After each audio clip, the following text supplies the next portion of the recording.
recherchez une école de référence pour une double formation universitaire et professionnelle de qualité? Voici l'opportunité à ne pas rater. L'École supérieure d'administration, d'économie, de journalisme et des métiers de l'audiovisuel ESAE vous offre des programmes d'enseignement en licence et en master orientés vers l'emploi qui font d'elle une référence à travers les filières de l'administration générale et territoriale, l'administration du travail et de la sécurité sociale, droit, diplomatie et relations internationales, administration hospitalière, universitaire et intendance, journalisme et métiers de l'audiovisuel et toutes les filières des sciences de gestion. Une seule adresse, www.esae.bj.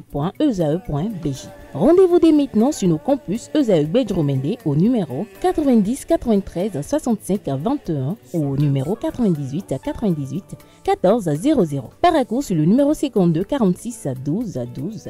Aboumé-Calavi au numéro 52 88 44 44. Akpakpa au numéro 52 88 33 33. ESAE, l'excellence à un nom.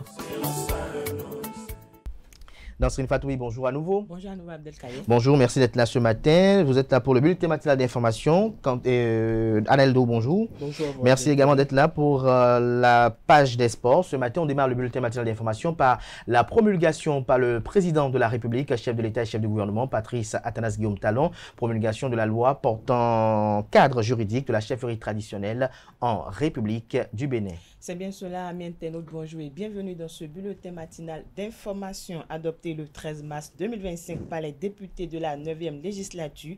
La loi numéro 2025-09 du 3 avril 2025 portant cadre juridique de la chefferie traditionnelle en République du Bénin est entrée en vigueur. Désormais, le Bénin reconnaît 16 royaumes, 80 chefferies supérieures et 10 chefferies coutumières dans son ensemble. La loi définit les attributions des chefferies traditionnelles, les modalités d'organisation, les droits et devoirs des chefs traditionnels au sein des communautés, ainsi que leurs relations avec les institutions de la République. Et puis, dans le cadre des élections générales de 2026, la Commission électorale nationale autonome Sénat a procédé ce 15 avril 2025 à la remise officielle des 2 chronogrammes aux parties prenantes.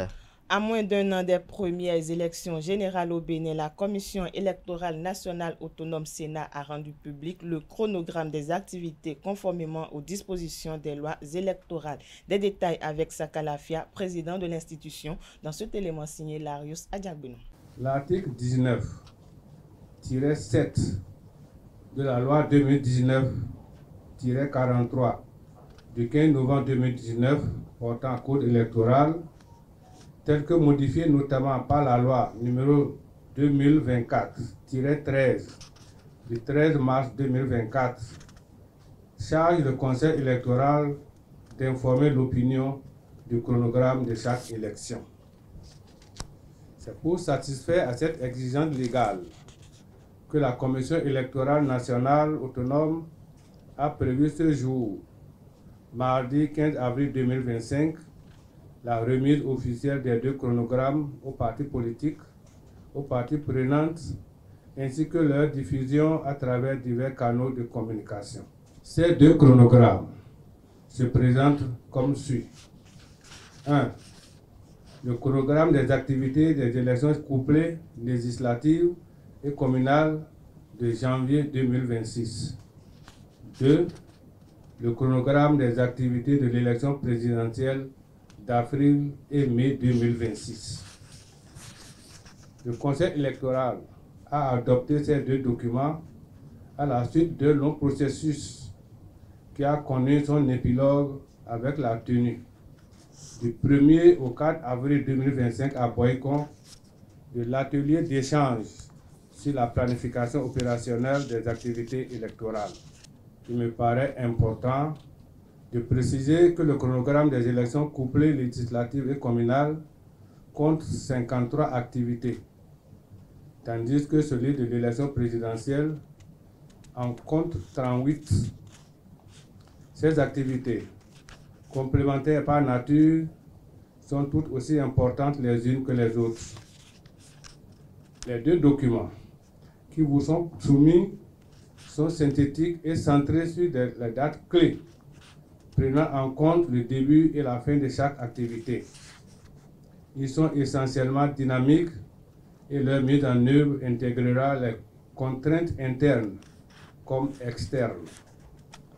Leur publication marque une étape cruciale dans le processus.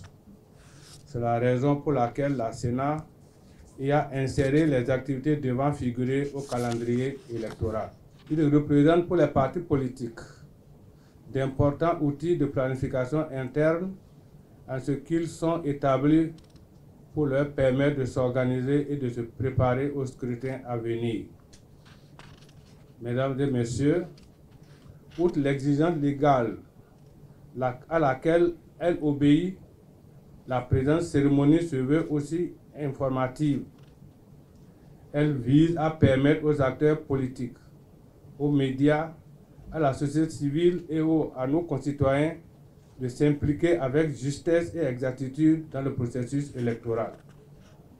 La Commission électorale nationale autonome, par ma voix, ne doute pas de l'accompagnement dont elle bénéficiera de la part de tous dans l'exécution des deux chronogrammes. Plus globalement, elle est convaincue que le processus amorcé nous permettra de relever ensemble le défi de l'organisation d'élections libres, paisibles, inclusives, équitables, crédibles et surtout respectueuses de nos lois. À cet égard, je vous rassure, la Sénat jouera pleinement sa partition. Une délégation de l'Association béninoise pour la promotion de la famille a été reçue en audience ce mardi par le président du Conseil économique et social, Conrad Baguidi. Ce mardi 15 avril 2025, le président du Conseil économique et social, Conrad Baguidi, a reçu à son cabinet une délégation de l'Association béninoise pour la promotion de la famille, ABPF. Il s'agit d'une visite de courtoisie et de prise de contact avec le président de l'institution. Au micro de Quentin Amoussou, le directeur exécutif de l'ABPF, Agozo Komlan Christian, nous fait le point de leurs échanges au terme de l'audience.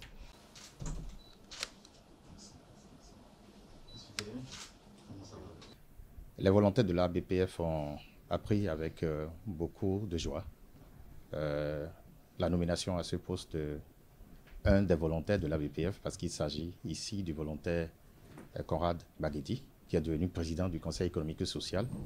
Et donc, la BPF, dans son entièreté, a décidé de faire une visite de courtoisie par le biais du président du conseil d'administration, mais également du directeur exécutif, pour que nous puissions venir présenter de vive voix nos félicitations au président Conrad, président du Conseil économique et social, et profiter également et porter à son attention les espoirs que les volontaires de la BPF nourrissent aujourd'hui à travers lui à ce poste-là. Le Conseil économique et social, on sait que l'un des objectifs phares, c'est d'œuvrer pour que le social du Béninois puisse être renforcé afin que le mieux-être puisse être la chose la plus partagée.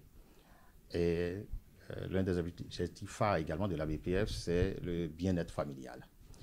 Et partant de ces deux concepts ou de ces deux points de convergence que nous avons, nous nous sommes dit qu'il serait vraiment intéressant d'échanger avec le président pour voir les possibilités de collaboration afin de donner plus de visibilité au Conseil économique et social dans ses actions, afin que le Conseil économique et social puisse avoir de l'impact également au sein de la population. La BPF travaille sur plusieurs thématiques qui pouvaient intéresser également le Conseil économique et social. Les thématiques sur lesquelles on pouvait se mettre ensemble sont par exemple la parenté responsable. C'est également le travail que nous faisons avec les jeunes, puisqu'on sait que la population béninoise est en majorité composée de jeunes. On sait également que ce sont ces jeunes-là qui sont porteurs de l'avenir de ce pays. Et qu'il est important alors que la BPF travaille depuis 50 ans sur la sexualité, sur la santé de la reproduction, et que le Conseil économique et social a pour également objectif de faire en sorte que la communauté béninoise puisse avoir les informations pour le développement social. Nous avons pensé que ces différentes pistes peuvent nous amener à travailler pour faire en sorte que des interventions puissent se faire ensemble. il peut y avoir une synergie d'action par rapport aux ambitions ou aux objectifs que le président nourrit aujourd'hui à la tête du CES avec ce que nous faisons nous autres déjà sur le terrain. Nous avons l'habitude au niveau de la BPF de collaborer avec des institutions de la République. On travaille de par le passé avec l'Assemblée nationale et nous avons pensé qu'avec l'arrivée du président du CES, qui a une ouverture d'esprit pour tout ce qui concerne la jeunesse, pour tout ce qui concerne la femme et la famille, qu'on peut définir un cadre de travail pour faire en sorte que certaines interventions communes se mènent en direction de la population et surtout de la communauté à la base. La Cour de répression des infractions économiques et du terrorisme CRIET a prononcé le 14 avril dernier la relaxe de 4 douaniers impliqués dans une affaire de dédouanement irrégulier, d'un camion transportant des tissus à Ila-Kondji. Poursuivi pour abus de fonction dans une affaire de dédouanement douteux à la frontière bénino-togolaise, 4 agents de la douane, dont l'ancien chef de brigade du poste d'Ila-Kondji, étaient accusés de négligence dans le traitement d'un camion ayant franchi la frontière avec environ 630 balles de tissu, alors que seulement 49 avaient été déclarés. Le 14 avril dernier, le juge a rendu son verdict. Dans cette affaire, une relaxe pure et simple a été prononcée en faveur de l'ex-chef de brigade et de son secrétaire en chef, tous deux détenus dans le cadre de cette affaire. Le chef de brigade adjoint et un autre douanier poursuivi sous convocation ont quant à eux bénéficié d'une relaxe au bénéfice du doute. Au bénéfice du doute. Et puis à présent, on s'intéresse au ministre conseiller aux infrastructures, à la gouvernance locale et au cadre de vie, Jacques Ayadi, qui a mené une opération de sensibilisation le 13 avril à Godomé. Le ministre conseiller aux infrastructures, à la gouvernance locale et au cadre de vie, Jacques Ayadi, a mené une opération de sensibilisation à Godomé le 13 avril dernier. C'était pour exhorter les populations qui vivent sous les installations de la Société béninoise d'énergie électrique à libérer les lieux. Le reportage avec Anaël Dourou et Francis Fahami. Descente du ministre conseiller aux infrastructures, à la gouvernance locale et au cadre de vie, Jacques Ayadi à Godomé. Objectif, sensibiliser les populations environnantes qui habitent et travaillent dans les emprises des lignes haute tension sur les risques encourus. Nous n'avons pas voulu réagir dès le 1er mars. Nous avons laissé tout le mois de mars couler. Et le mois d'avril, aujourd'hui, nous sommes au 12 et nous avons estimé nécessaire de venir encore une dernière fois dire aux populations que cette zone n'est pas à occuper. Non pas parce que l'État veut les exproprier pour d'autres utilités, mais parce que c'est une zone très dangereuse pour la vie humaine. On n'a pas pu voir ceux qui font le sport. C'est pourquoi demain, à 8h, nous allons revenir ici pour leur parler, saisir l'occasion pour distribuer l'arrêté municipal que le maire de Calavi a pris. Cette sensibilisation vise essentiellement à protéger les populations. Le ministre conseiller Jacques Ayadi a par ailleurs donné un nouvel ultimatum. Nous avons fixé le délai du 1er mars pour que ces emprises soient libérées.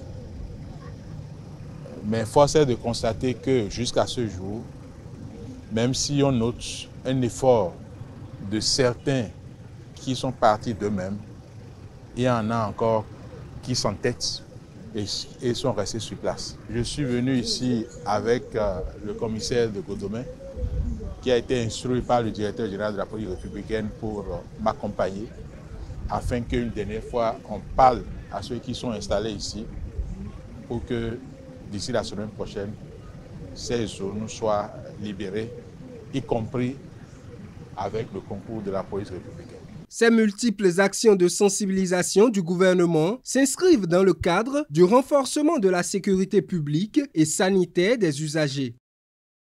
Au Sénégal, pour finir, le député Guy Marius Sagna a déposé une proposition de résolution visant à accuser l'ex-président Macky Sall de haute trahison. L'ancien président sénégalais Macky Sall pourrait prochainement être poursuivi pour haute trahison. Le député Guy Marius Sagna, membre du parti majoritaire Patriotes africains du Sénégal pour le travail, l'éthique et la fraternité PASTEF, a introduit une proposition de mise en accusation à l'Assemblée nationale. Cette proposition s'appuie sur un rapport accablant de la Cour des comptes qui révèle une falsification des chiffres liés à la dette publique et au déficit budgétaire sous son administration. Selon le document, une dette cachée de près de 7 milliards de dollars aurait été contractée en marge des circuits légaux.